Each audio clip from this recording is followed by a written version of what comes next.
Soki likambo mabe ezali il faut ko condamner yango. Soki pe likambo lokuta ezali ya malamu ezali il faut ko lobela. Biso to wele ni vérité. To wele ni ko défendre le christianisme. To wele ko défendre ba valeur. Hein? Qui traite yango na ngai nge pas traite na traité na trahi nani? Na trahi nani? Non, papa, parce que nous avons mettre mise en garde. Et puis, dernière mise en garde, on m'a dit que nous avons contacté les sociétés.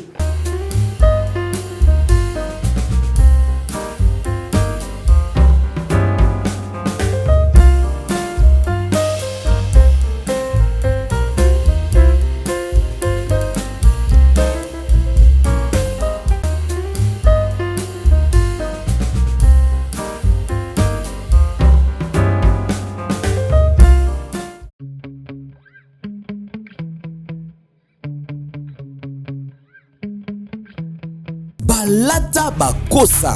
Enfin, Molatia Solo. Aïe.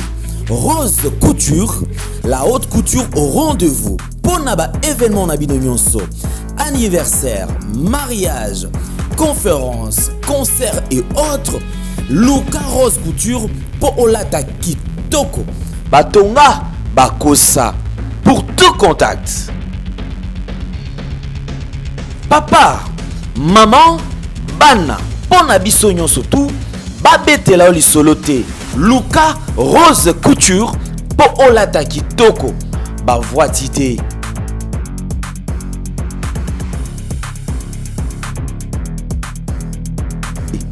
Tala, na ngengi batonga, bakosa, ba voitité. Vérité et réalité, votre magazine qui vous informe, qui vous forme. Nous avons également un petit divertissement qui est très très modéré. Bienvenue mesdames et messieurs amoureux de la culture d'excellence et à tous les enfants de Dieu, Shalom. Comme vous le savez, nous allons aborder le tout premier élément, c'est la fondation Ndélé au cœur de la nation ainsi que l'orphelinat Famille du Cœur Christ Rédempteur. À travers cette opération, soyons sensibles aux cris des détresses. Vous avez besoin d'aider les démunis, les orphelins. Pensez à cette structure et Dieu nous bénira tous. Nous allons prendre le tout premier élément et on se retrouve juste après. Bonjour chers frères et sœurs en Christ. C'est votre humble serviteur, le pasteur Bayekele Guibobala. C'est à partir de la chaîne Nouvelle Tendance TV. Je vous salue dans le nom puissant de notre Seigneur et Sauveur Jésus-Christ. Alors frères et sœurs, aujourd'hui, je suis pour vous demander, bien-aimés, à pouvoir vous abonner sur cette chaîne parce que à partir de Londres, où j'œuvre dans l'église Porte Étroite London, et par-ci par-là en Europe aussi pour ceux qui me connaissent. Alors, quand je vis M. Alain Délé avec des jeunes enfants chez Gay, j'avais dit voilà, une très bonne terre et facile, bien aimé, à convertir dans le christianisme. C'était ces jeunes-là délinquants qui manquent même quoi manger, qui manquent un abri pendant que toi tu en attends. Et voilà, c'est pourquoi j'étais venu ici à Kinshasa pour joindre mon bien-aimé et travailler ensemble avec lui. Alors, bien-aimé, contribuez vraiment pour l'œuvre du Seigneur que mon bien-aimé Alain, avec toute son équipe, sont en train de faire. Donc, il cherche à plus se faire de disciples pour Jésus-Christ. Voilà, je vous salue et je vous reviens très bientôt sur cette même chaîne. Mais abonnez-vous et nous aurons à vivre des merveilles de l'Éternel dans nos vies, parce que l'ouvrier mérite son salaire. Soyez bénis, peuple de Dieu, soyez bénis, notre Dieu est tellement bon, soyez bénis. On se reverra très bientôt. Bye bye. Voilà, merci beaucoup, vous avez suivi. Nous allons rentrer de côté de Toronto City. Alors, une bonne nouvelle, il y a baisse de prix. À 3 500 $, vous êtes aujourd'hui propriétaire d'un terrain. Alors n'hésitez surtout pas, soyez nombreux à contacter déjà puisque du super il y aura plus d'espace. Suivons et on se retrouve tout juste après. Yasika na Kinshasa boye tikala kozala te makelele tata lopango esili Toronto City à Maluku bana RDC congolais opportunité ya sikamona mboka pe sibiso avec 4000 $ ya pamba, koma tata lopango, to mama lopango. Avec le 4000 $, okoki kosomba cash ou soit par tranche. Par tranche et salamine nini. Obanina avance 2000 $ et le 2000 qui reste okofuta yango par tranche 500, 500, 500, 500 pe okomi kolo lopango. Toronto City et Sika Moko très kitoko. Parcelle cadastrée, urbanisée, avec beaucoup d'espace. Nyon surtout okoluka okokuta yango. Mais narata, terrain de vente sur un site accessible, urbanisé, cadastré, plat, désherbé, avec espace de jeu, espace vert, magasin, marché, peignon surtout pembeli. Eza lisolo te, tala peyoka. Ah, tu as une concession, Toronto City. Tu as une commune à Maloko, dans la ville province de Kinshasa, dans la République démocratique du Congo.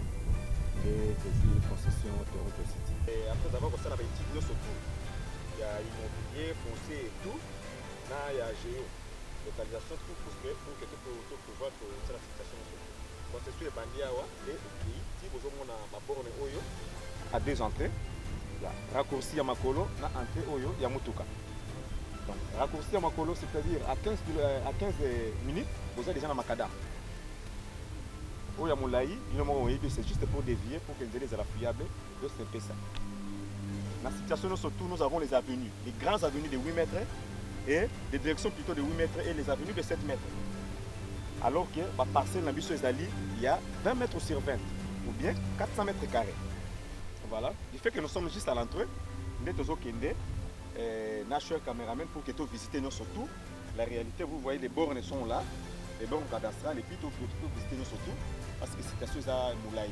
C'est quelque chose à Mounen est tellement facile. Komi tata lopango, tona komi mama lopango. Yoka pour tout contact, je précise bien.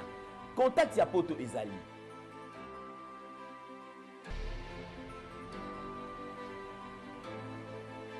Ya Kinshasa ezali.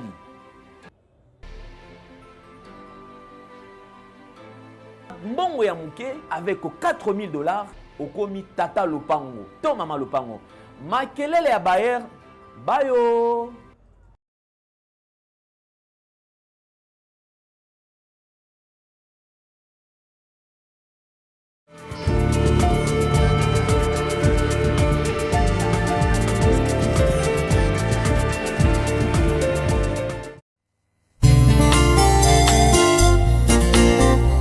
Merci Jésus-Christ, l'abattoir d'amour. Vraiment kondima kozoka poto pour la vie à moto. Eza la sauve, eza pambate.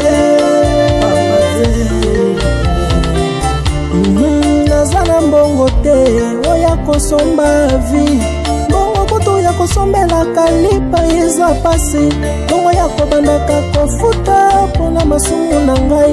Nalingaki ozwa ngo wabe.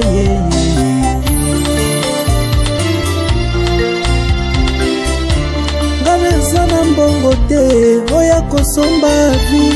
Mbongo koto ya kosalela provision kotia na ndako pasi. Mbongo ya kobandaka kofuta pona masumu na ngai. Nalingaki ozwa ngo wabe.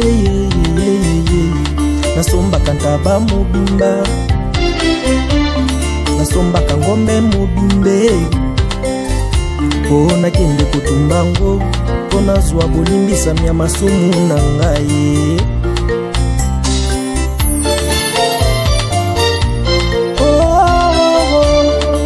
Mpona masumu na ngai nda yo kufaki, mpo nazwa bolimbisami nda yo kufaki. Merci pour la bonne au soleil. Voilà, comme je vous ai toujours dit, infiniment merci à vous. Nous avons le plaisir de partager ces plateaux avec un homme de Dieu, quelqu'un qui vous connaissez d'ailleurs. Déjà, il n'est plus à présenter. Azali Moko, il y a Basali Nazambe Balekaka défilé na plateau Nabiso, prophète John Ngefa qui est déjà avec nous sur ce plateau. Prophète Ngefa, bonjour. Bonjour, monsieur Alain le Kolo, le Koum, Massan de l'Ezong et Payanzambe, Soro Moïdizina Kangi Longibo, parce que nyoka ta a changé pour soi kotikaka nyoka ezali mabe mingi et puis lelo nazoloba bino bato bozolanda otika biloba loba réalité tikalaka réalité vérité tikalaka vérité et loko biso tozowelela moi na balinga na losambo te ça dit quoi? Il y a quelque chose qui m'a choqué. Hein? Na bani même la prière ça dit quoi? Ce qui likambo mabe ezali il faut qu'on condamne yango. Ce qui peut likambo lokuta ezali ya malamu ezali il faut qu'on lobele yango.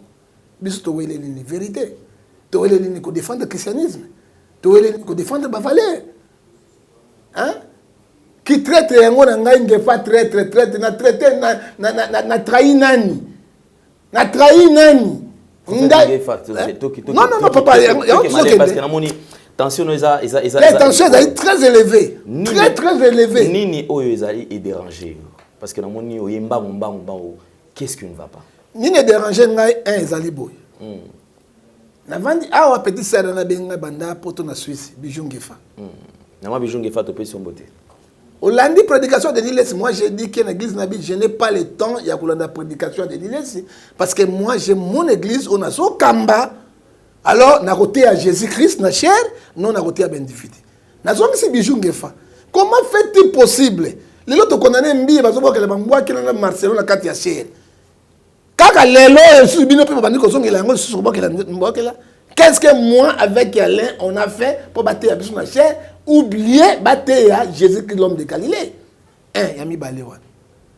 Yami Sato, tant que nous avons réconciliation à Bango Kakenza, Denile, c'est Mike Kalamba, nous n'étions pas là. Tu es belle ou les quitté.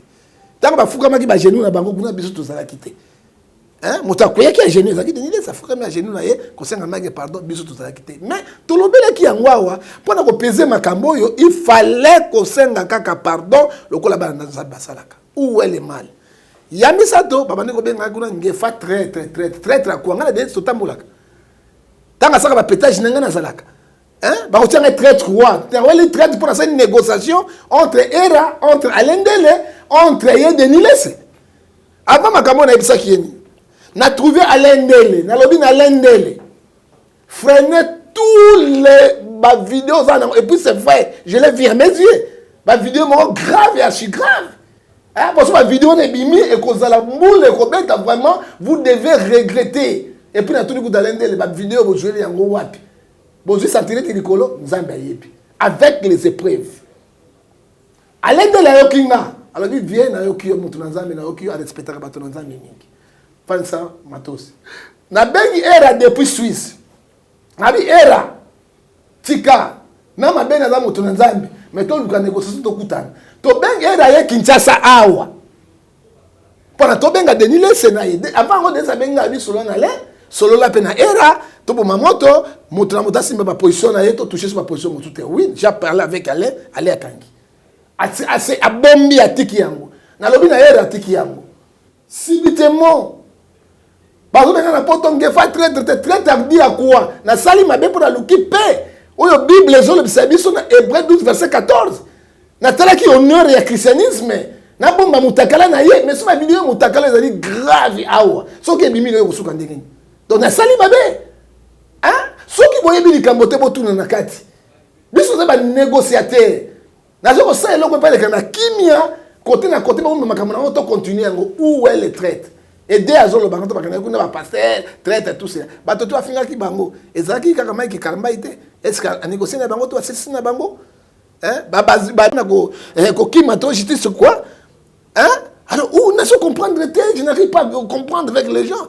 Mais j'aimais donner ces mises en garde. Attention. Hein? Ce qui y a quelqu'un qui bon il se trompe. Alors, on s'est trompé. Oh, justice, oui, il se trompe. La loi, c'est pour tout le monde, article 12 de la Constitution. Pas au-dessus de la loi. Nous allons mettre mise en garde. Et puis, dernière mise en garde, on m'a dit que nous avons contacté suspendu. Oh, maintenant, négociation, mais j'ai trouvé même le secrétaire général de la confession. Alain de Lokolo, la vérité, le secrétaire général de la confession a Bengio. Ça m'a dit pour calmer. Et puis, tout le monde a négocié jusqu'à Makambo et Bimaki Awa, mais à quelques moments, je ne sais pas, ce qui te dérange, Zali, peut-être le fait qu'il y ait des démarches au Yosali, parce que personnellement, dans le bail déjà qui est. On ne peut pas satisfaire tout le monde. prophète Ngefa. Déjà, ceux qui ont l'habitude, il y a ça dans les commentaires, c'est-à-dire, mon toit libre. Il y a ça la commentaire. Mais vérité, il y a banikaka. Il y a un autre baga, mon toit sunga batute na kati ya makamyo surtout les prophètes Denis Lesi. Mais c'est ça. S'il serait droit, quoi ça batute na vérité que bota la boy.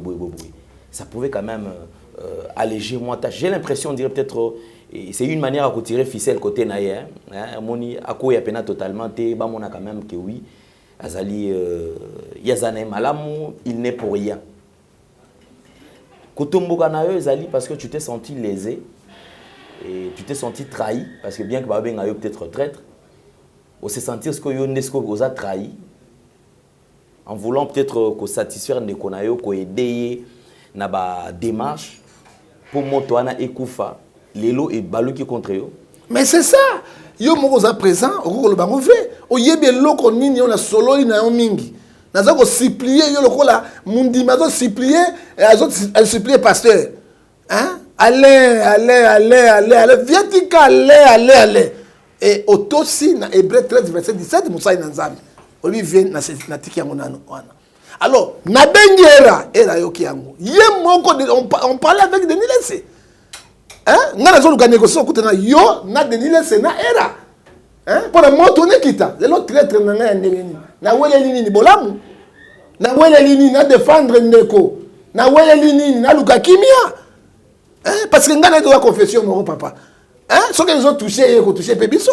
Pourquoi secrétaire général n'a pas eu relation à yé, na cause et amour, autozolo, ba fruit à cet esprit, Galates 5, verset 22. Hein? Et secrétaire général de confession, il t'a appelé. Hein? Yo moko iba makamoni na loba ki na pas kopesa kimia. Hein? Ezaki ngai na kuta sabino yo secrétaire général na era nana na de to kuta sika moko poto luka kimia. Mais les gens comme traite ndenge ni ya façon ni. Ozomona messieurs. Oyebi Bible zoyebi sabiso na loko moko Proverbe 3 verset 34 le bonheur ne se trouve pas dans les maisons des méchants. Proverbe 24 verset 20 lobi. Hein? Et serpent à côté quand serpent à bon matin. Lelo makamose robima. Lelo to bi makamose robima. Alors merci papa ça na mbwa yango. Hein? Lelo komi ngefa a trahir na ko trahir na nini? Ngane to tambola ka tema ki ona to zaka na été. Place ya kota kana tambola kana été. To mona na kate. To mona ka mukolo moko ça émission ensemble et pas ya Frank Steinmeier à part yango to mona na kate to kuta na kate. Hein? On aurait appris que yo Denis les Sabengaka yo. Abengaka bomela moto, abengaka yo misusu makambo epeli tout ça. Il paraît bio bozala peut-être en bon terme abengaka yo moi régulièrement. Non, so problème ça abengaka ngai. Mais abengaka pour nani? Mais poto ba moto non? Yo ne bomela. Na bomela moto. Mais na pas no pour nani na kombo nani. Quand je t'ai dit na comme Yandre de Casté, na bi Alain, journaliste d'investigation, bomba nan au nom du Seigneur. Hein? Kangana moto mo na dossier pas dossier vendre. Na bengi era na bi non. Soko bengi era ko lobake na ebisa ki to kokuta na ngai Alain na Denis na secrétaire général na terrain d'être. Ako ebisa bino. Hein? Pona bo mamoto yo. Soko n'était wapi. Hein? Et puis malheureusement ba dossier mosusu ya mabe oyo pena ngeke ko pesa bato pasi na motema nde Alain na koyokanga na era babumaki yango. Ozali premier ko lobela bango monsieur. À cause yanga allez à mon avis son nangai oyo vient nangai prophète nangai et puis na les successivement na quatre na chaîne na yo au salike Dieu d'amour Otolobi Jean 13 verset 34 je vous laisse le nouveau comment aimez-vous les uns les autres au lalisa kiam ya moko besoin luka négociation aleki abeti era benga bi omoni mutu na yo moto to luka kimia tes amis de laisser faut dire la vérité il ne cherche pas la paix era benga bi omoni mutu na yo avant la kenna gomba era comme na gomba bi viens au pekisa nga c'est le fait na yo ki ba document makambo nyonso olande émission mutu na sali ye papa na nini alende le mutu na ngai era mutu na ngai na défendre ba fallait ti ndenge est débordé era bandi ko beta mais monta frena ki na makambo ezaki alende parce que jusqu'à l'heure alende le ba dossier mosusu abwaka ki yango le susu te abomba ki yango pona koyokanga ça il faut souligner que jusque-là, les dossiers abordés, les dossiers Oyo, il y a, soi-disant, pardon en fait, ça, Oyo, tu ça là. Mais jusque-là, Maman Kamou, Oyo, Nano, il y a Kamoussous, ya mwana ya bato na famille wana jusque là nanu abordé yango te nanu nabimisi mpe biloko moko te lisolo ya bandal chibango nanu nabimisi yango te obimisi yango na te lisolo ya kote ya ngaba nanu nabimisi eloko te wana eza makambo nanu natia yango kaka tofandi tosisa nanu dossier non evandi pour la négociation pour la négociation est-ce que tu es d'accord na négociation tu au salama parce que j'ai l'impression de négociation les gens plusieurs personnes vont douter nango négociation et ko aboutir eloko moko malonga te je te dis aujourd'hui ndenge ba négocier lelo boko après 1 mois to 2 mois et ko se bader lisusu ozomona parce que nyoka ako changer te to le baki tout senga pardon na makambo ça sol est-ce que ba pardon il limite ça nécessairement hein so ka saki ba négociation wana na ba émission zo sala kotanga komona ngata kotanga komona ote hein akotanga komona ngaite parce que moi je négocie aussi je vais pas otala avec quelqu'un za loni pour la otala quelqu'un za avec le kola ngai pour la komona ye le bien le côté il n'est pas président de la République monsieur hein ngala tala ka beaucoup ndo hein représentant légal protestant na otala cardinal na une pression na moi ministre je peux pas président de la République hein nazali mokete alors ce que comme il y a ma marque on a tout ce monde que ezali passe te pena tango afuka magaji na afuka ya misona mais il y a là zo ça été ma caméra ba mona ki yango pe ba bimisi yango hein aluka kimia hein mutazaka na mutuna ye batuna ye o ba ko défendre ye hein et puis pendant au dossier ba dossier o ya ngaba o dossier o ya mwana 17 ans na mwana wana na oki rocher ba ka sa bimisi yango na bité muta autoriser ki ya zuwa bi na ibi yango te po bato ba benga na ibi loko moko te ngai pe nakutaka makambo waka epai na yo awa nazoboma moyen koboma moto parce que ngai bisi natumba na kotumba ndenge ya mabe ya monya ngai bolole na ye azomona te ke ngai nazali na kobomela ke makambo ya moto à cause ya institution alors c'est grave et archi grave. On va analyser quelques propos. Il y a prophète Denis Lessi, collègue Nayo, alobi Madjabou Nzambe. Enfin, mais Rolanda ba émission mususu surtout les kana qui c'était du n'importe quoi, ils étaient loko to bakoki kondimela te patati patata. Lelo yimoko alobi ke alota ki baleine lo mo pembe lo mo totika ba prophétie au kose nzambe totika kanzambe bande konanga eloko nazo lu nzambe angata yesu akina na mokile mikolota baneko mona kakati Jésus prêchait sur les paraboles azali pe kote na kati ya Biblia hein monsieur Alain na ko biso eloko moko na ko bisayo eloko moko monsieur Alain soka ndimilo Madjabou eloko nzambe na kumbisi nzambe pour biso tolobaki tomoni structure Madjabou ezali ya bana na nzambe. On n'a pas parlé si Roy avec maman Dada avec maman Myriam. On avait parlé avec Madjabou structure ya bana na nzambe to détruire en côté. Et à vrai dire, il faut to banga nzambe moi avec toi on était le défenseur de Madjabou. Mutua le kaki ngai na yo alendele na ko défendre Madjabou tant comme pepo et yaki azara quitté. Maxi Bien-être, c'est un complément alimentaire. Les plantes qui sont à l'intérieur nettoient le sang, ça régénère le corps, il stabilise le diabète, ça stabilise la tension, il éradique les hémorroïdes, solution pour les érections, éjaculation précoce et faiblesse sexuelle. Vous avez la prostate? Prenez vos médicaments, en même temps prenez Maxi Bien-être. Les femmes également qui souffrent du diabète, Maxi Bien-être soigne et la vie change. Tous ceux qui prennent Maxi Bien-être, regardez leur aspect, ils dégagent la jeunesse. Prenez une dosette, remuez avec un verre d'eau chaude et vous buvez, vous serez en bonne santé. Maxi Bien-être is a dietary supplement. The plants which are inside regenerates the body, cleans diabetes and blood pressure. It removes hemorrhoids, solution for erection issues, early ejaculations and sexual weaknesses. For prostate issues, take your Maxi Bien-être after your medicine treatment. Women who also got diabetes pain, Maxi Bien-être can heal and change lives. You can see that all the people who are taking Maxi Bien-être look better and reflect youth. Take a pod, mix it in a glass of warm water and drink. Then you will be healthy. Monsieur Alain Ndele, journaliste professionnel, et très tôt son médaille à doctorat. Na presse parce que mayele eza ebele ya koleka soki alobi Madjabou eza nzambe na kumisi nzambe soki na kumisi nzambe parce que tozalaki awa intoxication moko diabolique. Mensonge kotaki na majabu ba détruire majabu et fondateur ya majabu couple on elemba. Malgré ma casse ya biso na l'air. To défendre majabu ti si ma baluka nef. Lelo bandimi majabu ezali eloko ya Nzambe. Mais le majabu ya Satan. Hein? Quand moi j'avais dit, on est bongo, ok boy, tout cela dans la Bible, naïbi madjabouté, naïbi couple wanate, mais nazali ko défendre valeur et le monde allait. Mais tout cela, monsieur, koki malikam. Oyoki, koko mse madjabouki azali, ya Nzambe, ezali kaka façon à s'échapper. Parce que est-ce qu'on peut dire que le fait que il s'est rendu compte qu'il y a quoi trop, na liboula, sali ba erreur, moi et belé, peut-être lobby, pour ce judiciaire qui kozala, il y a un sali qui abluka ko créer moi et l'eau attitude mon boyo que ça la qui bomele moto. Mais effectivement il cherche la paix maintenant. Effectivement il cherche la paix. Au Bible lobby na Hébreux 12-14 il cherche la paix. Pour que les là ko ba Mike Kalamba ya Nzambe. Pardon na Mike Kalamba.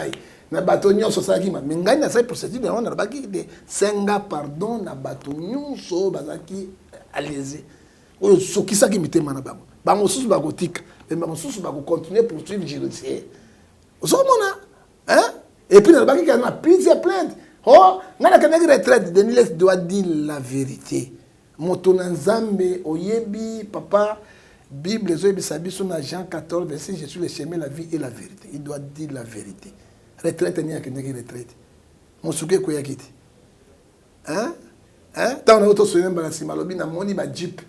Et vandi awa c'est moi avec kobima erote le kobima na butu mais yeba été musuke kuya wana nani mutaba ndolo bisa bon c'est Denilesi ye montazo yazo bisanga moni ba jipe ye azafu alo bayango c'est lui qui me disait ngabi keba bato wana bazanga bien terre luka moyen on négocie on senga pardon na bato nyonso o bazaki allez-y c'est moi hein c'est moi si manango abimi akei.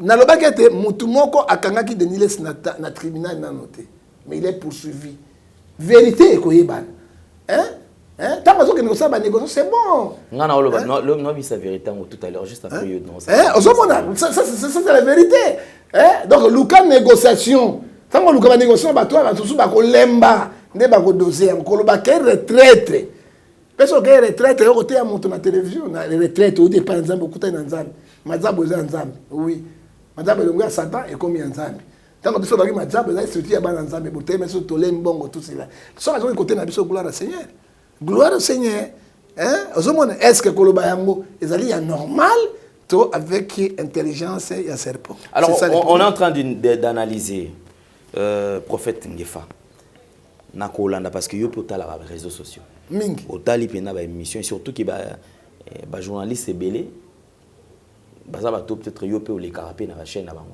presque nyonso. OK Olandi bandeko nyonso tu ya média.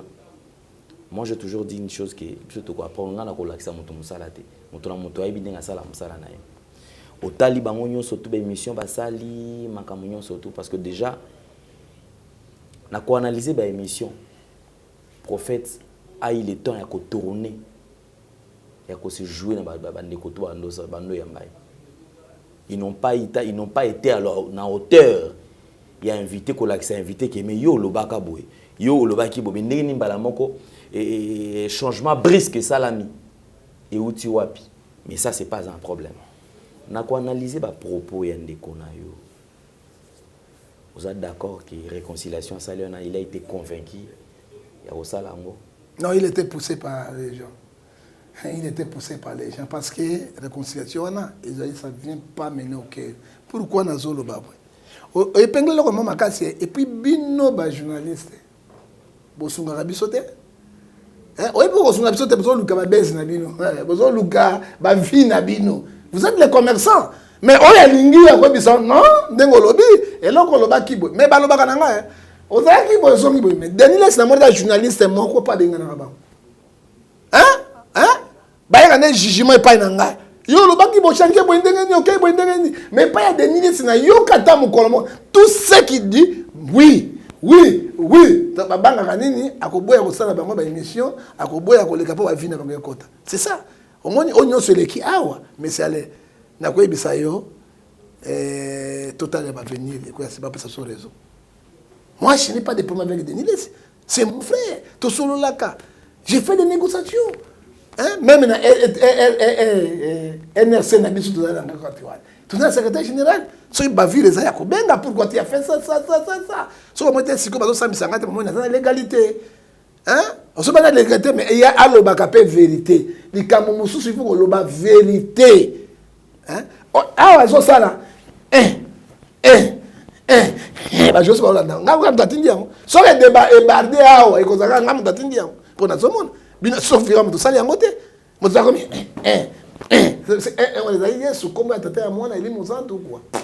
Je ne sais pas. C'est Jean 12, verset 44. Il cherche le 43. Il cherche la gloire du monde. C'est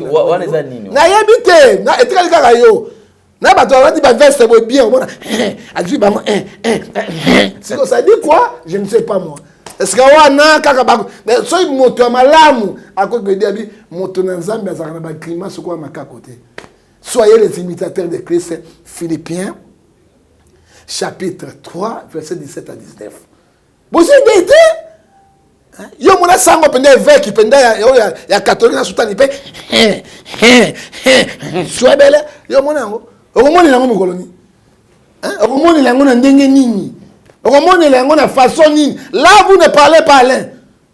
Bon, moi, pour nous saluer l'église en Zambété, pour nous saluer l'église en Zambété, je vais défendre l'évangile de Christ. Hein? Ceux qui ont toujours là, c'est pas veste pour répondre à Jésus. Ceux qui ont veste élégant, bel homme, à cause de Moussala Nayo. Mais on détruit un côté, monsieur. Hein? Bah, quelqu'un de Mikel. Bah, tel grimace, ils ne disent pas. Mais ça touche l'église de Dieu. Mais c'est la bonne robine, il traîne mouquin. Oh, mon son amon abina nani. Yamado. On ne dit pas. Un pasteur qui danse, les Yamado. Ouana bokoloba te. Ngefa koloba botanga mondumbo. Na koloba pour honneur ya Christ. Oya sali nga boza Jésus na koloba. Mais yo bini Yamado. C'est quoi la Bible lobby? Il n'y a pas la relation de ténèbres et la lumière. Malachie chapitre 3 verset 18. Vous verrez la différence, ce qui sert et ce qui ne sert pas. Yamado, Jésus Bolingo. Là, on a besoin de sakana ensemble. Vraiment, merci beaucoup, prophète Ngefa. Je crois quand même on va finir cette brèche tout parce que Tofungola qui a déjà tout peut tout à l'heure pour tout quand même dans l'élection de gouverneur. Alors, prophète Ngefa, tu regarderas droit à la caméra et ben découvrir au filmer biso. Si il faut s'adresser à Ndekono Denis Less, ou déjà les lots. Et communauté on dirait benda simba nini oebisa na oebisa na évêque président de Denis Less ozo ma confession je crois le 15 ou le 16 dans la campagne awa na imika je crois ozala tete na kozala te je ne peux pas être na makambo ndengo na kozala te et là on a oebisa ye na ina tanga mokana na nzambe lokola biblia elobi je crois opesinga opportunité yango tokotanga yango ekozala malamu tokozwa mokanda na nzambe tokotanga na Timothée tokotamba yango na Timothée 3 verset 1 à 4. 1 Timothée chapitre 3 à 4. Conseil na kopesa ye monsieur Alain et qu'on a conseil moko malamu na mukanda na Biblia ya Nzambe parce que mukanda oyo ezali sacré. 1 Timothée chapitre 3 verset 1 jusqu'à 4. Oko boya bato mais boya Biblia te. Mais il m'a respecté le Coran. Et le Bible. Si quelqu'un aspire le charge d'évêque, il désire une œuvre excellente. Ce qui moto, comme une évêque, il faut azala na makambo, il y a témoignage, il y a malam. Il faut donc un évêque soit irréprochable, marié d'une seule femme, sombre, modéré. Il règle sa conduite, hospitalier, propre à l'enseignement. Un évêque ne prêche pas les gens dans la chair. Un pasteur, un messager l'abbé ne doit pas prêcher les gens dans la chair. La chair est chère pour Dieu. 3. Il faut qu'il soit donné, il ne donne pas au vin. Évêque, bon, mais la masanga, n'a pas bombé, n'a pas l'autre côté. Les autres bébés sabino mis tout ça les savoir. Ni violent. Azala violent, biloba, lobaye les kamingite, parce que la bouche qui parle beaucoup ne mange pas les péchés. Mais pacifique ne cherche pas l'intérêt des autres. 5. Car l'évêque doit diriger sa propre maison. Et ses enfants doivent être soumis partout et sans honte. Car si quelqu'un ne sait pas diriger sa propre maison, comment faut-il diriger l'église de Dieu? Il ne faut pas qu'il soit nouveau converti, pour qu'il tombe dans l'orgueil et qu'il ne tombe sous les jugements des diables. Dans la conseil d'appel, c'est Naliluba Nzambe, ce qu'a respecté Biloko. Nyon sezo bomaye yango. Biloko nyon sezo bomaye yango oyo. Ce qu'a yoki yango, na Timothée 1, chapitre 3, attendez 1 jusqu'à 5. Et dans cette lobby, il faut aussi, il doit recevoir un bon témoignage du va, de peur qu'il doit tomber dans les pièges de Satan. Voilà, merci beaucoup, prophète Ngefa. Alors, rapidement, nous ouvrons une autre parenthèse. Parlons quand même de l'élection du gouverneur. C'est vrai, remaniement dans le salamité, côté de la ministre. Alors, côté élection du gouverneur, vous êtes satisfait, c'est quoi? Alain Dele, mon pouté n'a dit coucou à côté de mon pouté. L'élection du gouverneur et que ça là congolais est à l'autre côté et que changer vie sociale était ni l'autre et qu'on ajouter rien puis qu'on bâtit rien. Le Congo souffre. Le gouverneur bazoyana et quelqu'un a Philippiens 2 verset 21. Ils cherchent leur propre intérêt qu'est l'intérêt des hommes. Et là j'ai coco comme vice-gouverneur, j'ai compris ça à Kinshasa ni. À cause elle on y a porté na Kinshasa. Base na Kingabwa moi là raison on passe sa base na eux. Nous souffrons ici à Kinshasa, ce n'est pas les problèmes de Ngobila. Kinshasa c'est la capitale de la République démocratique du Congo. Il faut restriction et bazong sa bon on a bango ba o ba pesa bango bazong sa bango. Et gouvernement, il faut asunga capitale na ye gouverner azali awa pona to bongisa ville ya Kinshasa. Oui, puis la Kinshasa, ils ont quoi matadité, ils ont le Lumbashi et bimisara rien. Car la taxe sur Mike quand on a vu la Kinshasa. Il faut pas zongisa, il faut pas ça mbongo. Oui, et coquille pour y attendre la ville. Qu'est-ce que j'ai quoi y ça là ni? Ba gouverneur na de Kasai wa. Kasai mo nzale kota ya osakanate. Bango tu ba kimi kuna na Lumbashi. Na Katanga. Mais le gouverneur a ça bilanga. Non, les diamants. Oui, bimbo, comme ça, les vierges en agriculture. Les lois Inde, ils ont développé l'agriculture. Chine, ils ont développé l'agriculture. Est-ce que le ministre de l'Agriculture, après sa idéologie, n'a pas gouverné, tous ont retrouché les marches, tous ont en bilanga. Tu côté la Brazzaville, Gabon, partout, tu es au Napoto. Ils ont eu le colanini. Balongo, les Saint-Pierre Bilamba. Baladi Saint-Paul, bango tu ba disciple à Jésus. Rien ne marche. Pe elnandambo quelques mois et la élection oyo et loko moko ba gouverner ba sala et loko ezate parce que Congo ezo zinda ka ko zinda mais ba bien intérêt à peuple té. Na monde on va bengi ministre, président, ba bengi gouverneur, azali ba sali ya peuple. Jésus a dit que biso basali ya bandi. Ba nommé moto ministre, famille na ba fufu ba tché oh fait kende ko yiba to dondo to kende poto to bon. Maintenant peuple wa. Ça dit quoi mes salaires? Ecclésiaste chapitre 3 verset 1 à 4 et loko ya sika ezalité peut kondimelanga ti cette élection. Merci beaucoup, prophète Ngefa. Nabanzi to komi vraiment pour nako kabona parce que après ça vous en avez belé et sengeli ebana ko sala. Lelo, je pense que souci à Congo, il y a Congolais ali Congo qui est liboso. Congo est à développer. Maintenant, tu commences à bandeko, tu beta belle avec non, il a fallu quand même que UDPS a remporté l'élection à gouverneur pour y permettre les sous sur terrain azala plus pratique paix et sunga dans l'élection koya na 2023. IDPS azo sunga mokonzi mboka te. Mokonzi mboka ye moko abimi na IDPS mais président Tshisekedi il est seul contre tous. Hein? Mais l'Union sacrée baza simana IDPS non? Qui est le président d'IDPS? C'est Tshisekedi, il est patron. Hein?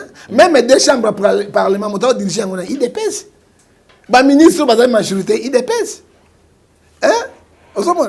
Si vous avez un gouverneur, il dépêche, il va changer nini. Et pourtant, le gouverneur a mon conseiller ministre. Le gouverneur a un cadre de province, un ministre, il a pour la République qui mobimba. Hein? Ce qui bango bazali kolo ba bongi si yango te ba gouverneur ba kosala ni. Hein? Na ko bisela ko moko gouverneur a tuapa.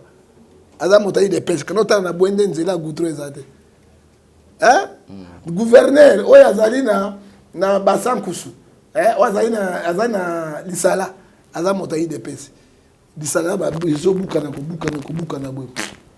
Et bango union sacrée ça dit quoi? C'est l'IDPS patron na bango. Bazo sunga président te. Président ont brossé. Chaque président a une idée naie. Chaque président a un cahier de charge naie. A ko larguer ango. Mais bateau ça na bango, ce sont des foutons. Il faut dire au président la vérité. Hein? Et bango va conseiller naie moko. Hein? Et quand il y a un gouvernement, est-ce que bazo sont un chef de l'État? Hein? D'autres dans quelques mois, il y a encore une élection. Cahier de charge nini? Le président a kobima. On n'a pas de courant, on n'a pas de l'eau, on n'a pas des infrastructures, on n'a pas rien. Hein? Et le côté social, les autres, tout partait. Qu'est-ce que le président va défendre? Cahier de charge avec la population? Hein? Est-ce que le président a besoin de bourgmestre? Oh, il y a biso, il y a Ngiringiri. Tu as vu comment on a été avant dans la Gombe. Mais bourgmestre, a ça avec Ngiringiri. Est-ce qu'on a un souci à Ngiringiri? Quel autre sanitaire à Ngiringiri? Bambou le bête y a l'air, sans la tibo et mawato, quand on a car. Personne ne me dit n'importe quoi. Gouverneur, mais Bougoumès habite aussi ça, l'on a mobilisé samedi, abimat rien. Kaka mbongo ya mabala, mbongo ya bibembe, mbongo ya makamona bango, ongo bila pesa ka bango, mais bazo sungana ngo bila yango te. Ça dit quoi mboka va profiter. Moi je suis un religieux. Je veux dire la vérité, rien que la vérité. Si les choses marchent, monsieur, on dit les choses marchent. Si les choses ne marchent pas, et là, on est tamboli na Congo. Na bokondi Tshisekedi. Parce que lui-même, il n'est pas magicien. Hein? Ils avaient qu'à bâtir un avion et quitter. Hein? Aller-retour, Goma, $400. Mbanda Rossala, 300, $250, aller-retour. Pour Goma, ils avaient $800. À part le ticket avion. Et là, on est monsieur Etekali. Et tout le monde est comme 1500. L'infrastructure et structure quand même retire aux hommes en côté. Ouais. Banzelat. T'es banzelé ça de ma vie. École, aux autres ils sont là, mais école. École, t'es. Plus de 3-5 quelques. Non. Mon toit, il bimbong, école, on a sapé quand on a élection présidentielle, bah, kangaye, matata poyo. Hein? Bilo quand était basagana na ngote matata poyo. Balobaki chaque année, Kabila ngope akina mabena yon sauté.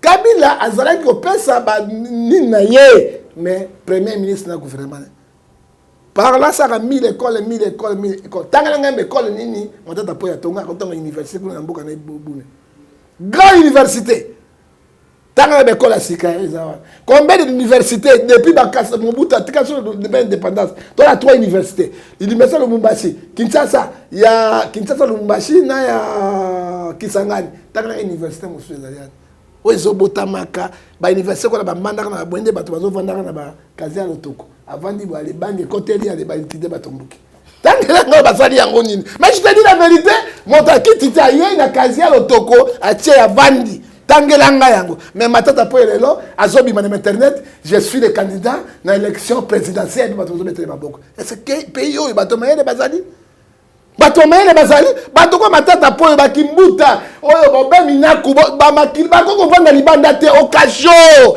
ils vont retourner l'argent de l'état hein négociation ko nengo te wapi et pourtant Congo est otambola te papa yo ko rebe coller à Selemba kuna na babum moi nazo vendre na brique so brique tobuke ba les passer na pantalon culotte hein maman zo ko kaka tene ba bilé jaune wan hein so mo normal est-ce que ça pour normal nazo biso ale yo suka kana motu kaka kao yo omoni bino bosuka kana ba prince boko tana na ba bumu na ba Selemba na ba papa ça le jour so dina kilote pour na pantalon ko simba te oko no komona vie ba to vie mais tozana kati ya capitale ya République démocratique du Congo parce que sauver président parce que aider comme biso kuneza na kati transport et kende siko 6 mois to mona na kurande to somo ba couper les toja so ke ziki kuna o ba de makufi osoma bisi bambuko bazoko détourner wana ba ko osoma ta ba transfert réserve ba tia ba touté donc biso ba congolais tozana droit à vie droit à vie ezali kaka présidence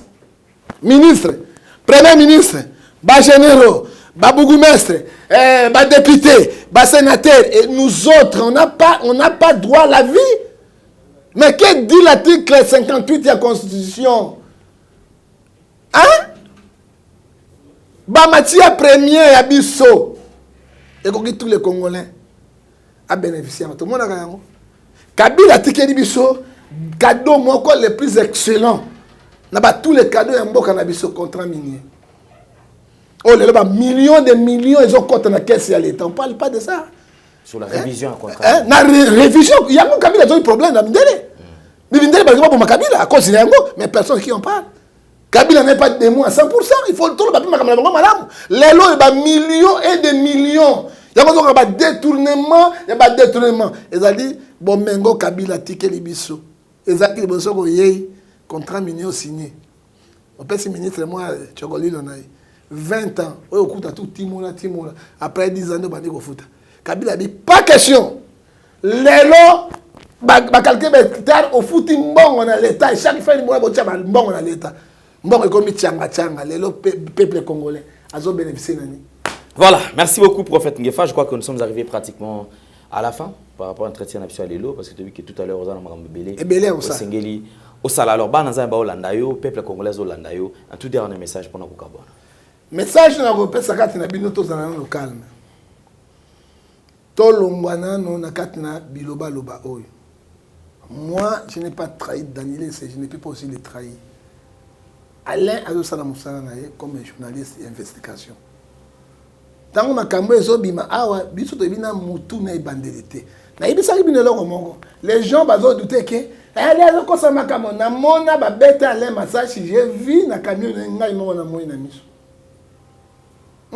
Alain Kaneko funda babenga ngoni inconnu. Plainte contre les connus afunda ki kombo ya mutu te. Bolongo na bidiologie wana mayela serpent ezoko sabino. L'avenir est kopesa biso raison. Nous sommes là pour nous défendre la vérité, rien que la vérité. Ce qui est vérité, c'est que faut koloba. Hein? Ce qui est de la bangi, musuku, mais il n'y a pas de musuku parce qu'il y a un message. Alors, Tokoloba pour sauver le Congo démocratique. Tant que tu as une élection, tu vas gouverner. Il y a qu'à ça, il y a gouverner, il va changer dans quelques mois. Qu'est-ce qu'ils vont changer? Ils vont chercher l'argent pour avoir un moyen. Il y a aussi la propagande. Ils ont que en 2023, ils ont le pouvoir. Donc, la vérité, rien que la vérité, que Bolingo, pour ça, ils sont paix, et ça, la carte n'a bien. Tout le monde va dire que la carte, il y a un parce qu'elle est un journaliste. Hein? Elle a une chaîne de télévision, patron, une chaîne de télévision, mais elle a une église. Elle a un patron, il y a une télévision, John Ngefa TV, mais elle a une église. On a un côté à peine acheté. Quand même, on crée. Alors, ceux qui ont dit, ma caméra, on a dit, bon, ma zosa, elle est pour combien de bon. Hein? Bon, ben, il y a un conseiller. Parce que les gens sont malades. Makambo ezali ebe awa so to larguer yango et ko zala malamu te. Hein? To vanda na bolingo na bosalisani to mona Congo ndenge ezotambola lobi to kosala nini pour to sauver Congo na biso. Que Dieu vous bénisse. Voilà, merci beaucoup. Toute chose qui commence bien doit nécessairement finir bien. Merci prophète Ngefa d'être passé. Merci beaucoup. Alors je crois que to kutana très prochainement. Merci à l'équipe Mobimba et travail na biso Elongo, Rémi et puis Gédéon, Sarim Bala également. Clan des spécial à la réalisation qui est signé Jonan Zouzi et Jordan Panzo. On se retrouve très très prochainement. Vous allez bien s'abonner, surtout faites-nous confiance et on ne baissera pas les bras. Donc je crois que Kanis Kaikoum, le chien conduit l'aveugle. Mais lorsqu'un homme conduit un aveugle, au moment où il y a une destination. Mais lorsqu'un chien conduit un aveugle, alors allez-y comprendre. Soit que un peu alors avec le côté, merci beaucoup, tout prochainement. Au revoir.